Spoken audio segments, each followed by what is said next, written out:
Oke, selamat sore nih Bang Tovan, Bang Ahid. Ya, selamat sore. Pada kesempatan kali ini kita mau bertanya nih. Kita ingin ada jawaban dari dua-duanya nih. Yang pertama mungkin dari Bang Tovan dulu deh. Karena Bang Tovan dan Bang Ahid melihat persidangan yang barusan untuk terdakwa Abi, yang dimana dalam hal ini Danu sebagai klien Abang memberikan kesaksian. Bagaimana komentar Abang terkait hal ini, Bang, setelah melihat fakta persidangan yang barusan sudah digelar? Terima kasih. Ya, terima kasih Kang Heri. Kami alhamdulillah hari ini bisa datang langsung untuk mendampingi Danu, dan kita juga sudah memberi tadi semacam penguatan gitu ya, karena memang kan ini sudah panjang sekali. Beliau sudah hidup di lapas juga sudah lumayan gitu ya, sudah lama. Tetapi tadi pada saat persidangan kita melihat Danu tetap menurut kami tetap eksis gitu. Apa yang disampaikan Danu pada saat persidangannya dia, dari rekonstruksi, dari pemeriksaan dalam persidangan sampai hari ini ya, kita lihat masih cukup bagus, cukup eksis gitu ya.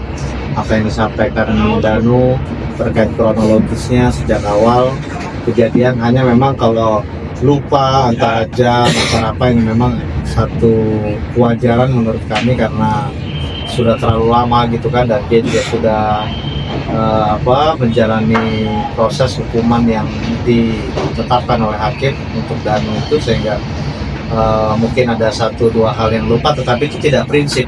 Kalau yang prinsip sejak dia di warnet, kemudian ditemu Pak Yosef, kemudian mengarah ke TKP, kejadian demi kejadian, sebetulnya tadi kita lihat masih semuanya masih baik sekali ceritanya, alurnya, bagaimana proses Abi dan Arigi datang, bagaimana proses eksekusinya Bu Tuti, eksekusi Amel, itu semua bisa diceritakan Danu dengan gamblang, dan menurut saya tidak ada yang berubah gitu ya. Ini bukti bahwa tidak ada rekayasa apapun yang Danu sampaikan terkait Subang ini. Jadi yang disampaikan sama Danu ya murni apa yang dia alami, dia lihat langsung dan dia lakukan gitu kan.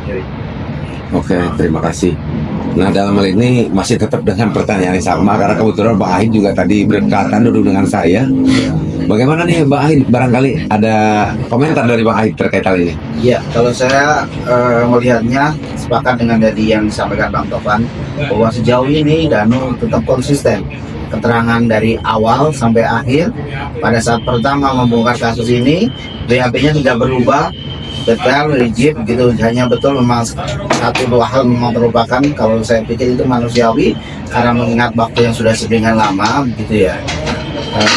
Terus terang kalau melihat dari persidangan tadi begitu ya, hakim juga memimpin persidangan juga dengan fair gitu ya. Danu menceritakan dengan tegas, lugas, percaya diri, dengan mantap gitu ya, karena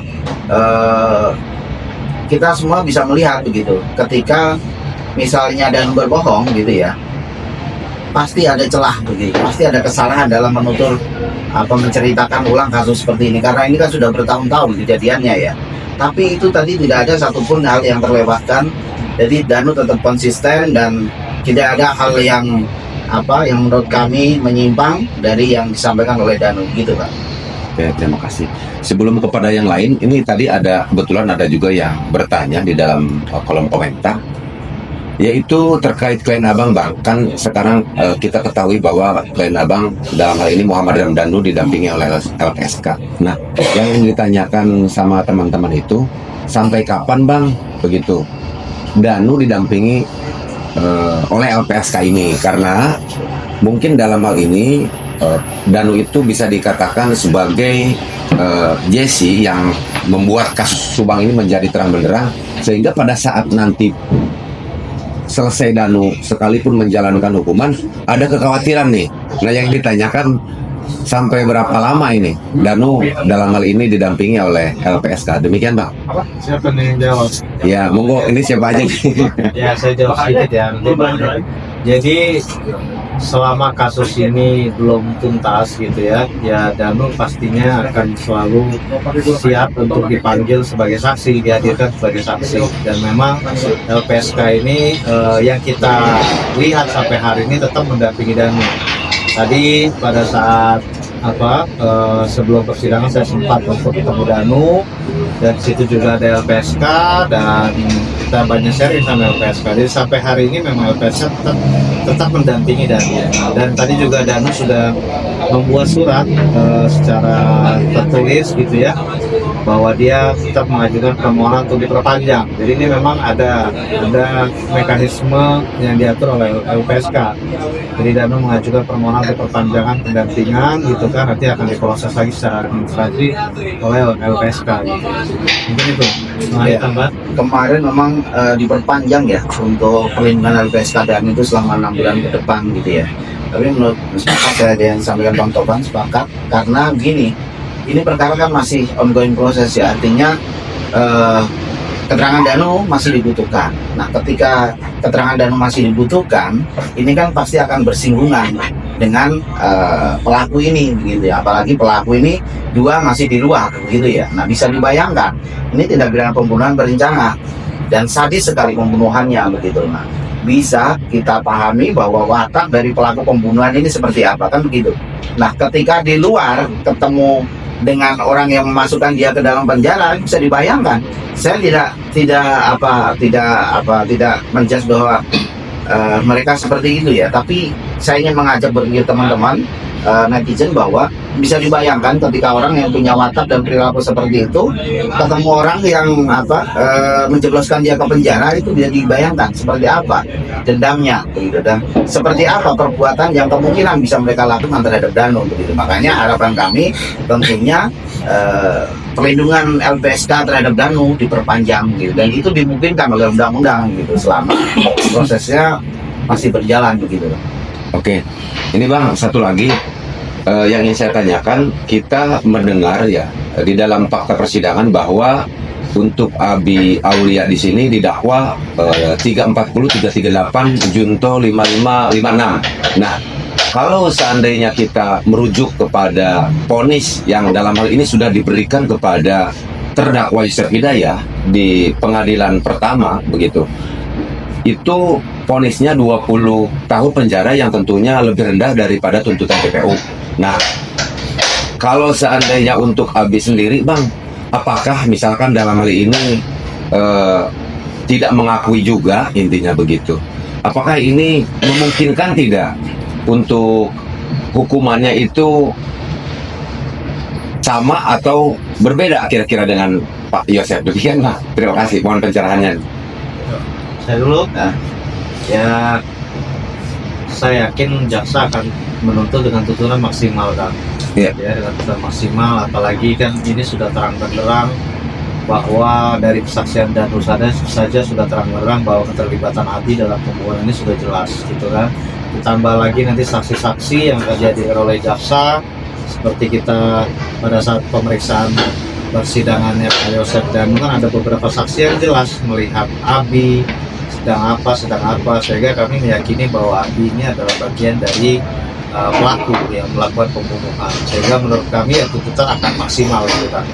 Jadi kita lihat bagaimana pertimbangan hakim dalam hal ini sehingga dia memutuskan putusan yang seadil-adilnya gitu. Tapi kalau saya meyakini ya kurang lebih putusannya mungkin sama dengan Pak Yosef ya, sekitar 20-an lah, tapi kita nggak tahu nanti. Kita lihat, kita nggak bisa mendahului keputusan hakim gitu kan. Tapi kalau dari tuntutan, saya yakin tuntutan maksimal. Siap, terima kasih Bang Aib. Soalnya mungkin sedikit nih supaya tidak salah paham dalam hal ini, apabila mungkin nanti di dalam persidangan yang sekarang dilakukan ini istilahnya terbukti telah melakukan tindak pidana sesuai dengan dakwaan yang disampaikan oleh jaksa penuntut umum.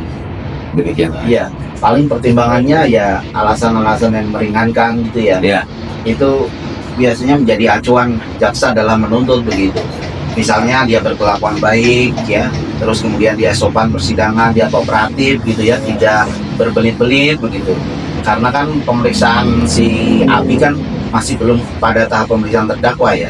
Jadi memang itu juga menjadi faktor penentu untuk berapa tuntutannya selain disampaikan Pak Tovan tadi, berapa tuntutannya.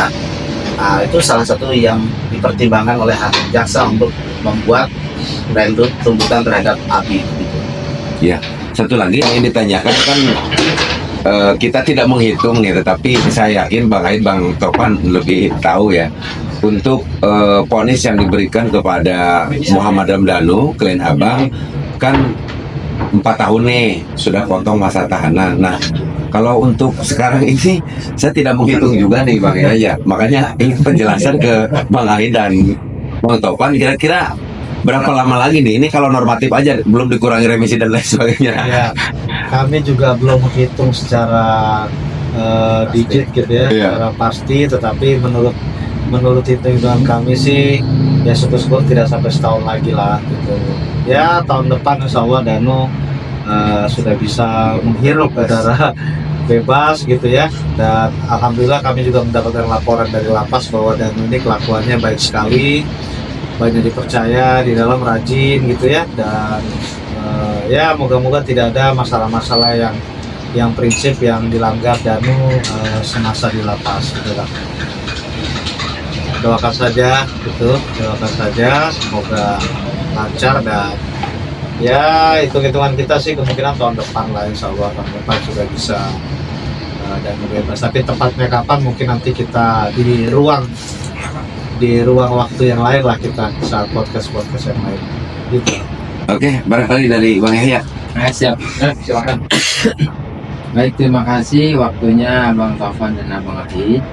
Pertama yang harus saya sampaikan, kali ini ada salam terlebih dahulu buat abang keduanya, Bang Tovan dan Bang Aid. Dari semua netizen nih, rata-rata sampaikan salam, kemudian salam sehat buat semuanya. Terima kasih. Nah, baik. Pertama, barangkali pertanyaan yang sering muncul dalam kolom komentar ini adalah, Bang, katanya gimana kabarnya Danu?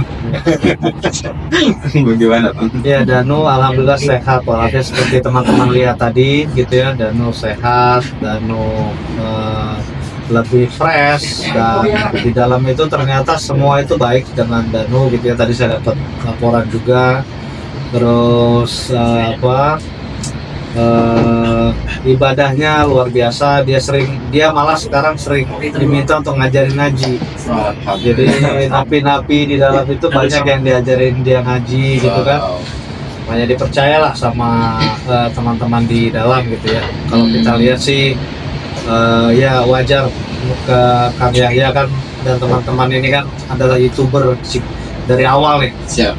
Kalau teman-teman mungkin bisa melihat bagaimana Danu dahulu pada saat dia belum berani bokat, Danu seperti apa gayanya, terus sering pendiam gitu kan, murung, kayak sering linglung dan lain-lain. Kalau sekarang itu kayaknya sudah tidak lagi gitu ya, jadi dia benar-benar fresh lah gitu. Alhamdulillah gitu lah. Alhamdulillah, berarti lebih baik ya ini untuk hari ini. Alhamdulillah lebih baik. Baik, Kang, sekarang masuk ke dalam persidangan, bahwa tadi seringkali disaksikan atau diucapkan oleh saksi Danu sendiri. Dari kesemua itu, apakah kesaksian Danu ini juga sangat memberatkan daripada pihak tersangka Abi itu sendiri, atau presentasinya sama dengan Yosef atau di bawahnya barangkali? Ya, kesaksian Danu ini penting ya, karena kesaksian Danu ini kan kesaksian dia sebagai pelaku yang melakukan, dan pasti apa yang disampaikannya juga menjadi atensi dan pertimbangan pertimbangan yang sangat kuat bagi hakim gitu kan. Karena memang apa yang diceritakan Danu ini benar-benar kejadian yang terjadi pada saat hari kejadian gitu. Bagaimana posisi Abi dalam melakukan tindakan pembunuhannya seperti apa yang dia lakukan dengan Bu Tuti, apa yang dia lakukan dengan Amel gitu kan. Terus bagaimana cara mengangkat semua sampai kegiatan hari itu tuntas. Sehingga menurut saya keterangan Danu sebagai saksi ini memang keterangan yang sangat penting menurut saya. Ditambah nanti dikuatkan dengan saksi lain kan, saya ada sekitar berapa saksi lain kemudian dihadirkan. Nah itu menurut kami ada 3 atau 4 saksi yang juga melihat keberadaan Abi di lokasi gitu Pak. Mungkin Bang Aid menambahkan? Iya, karena ini kan Danu sebagai saksi mahkota.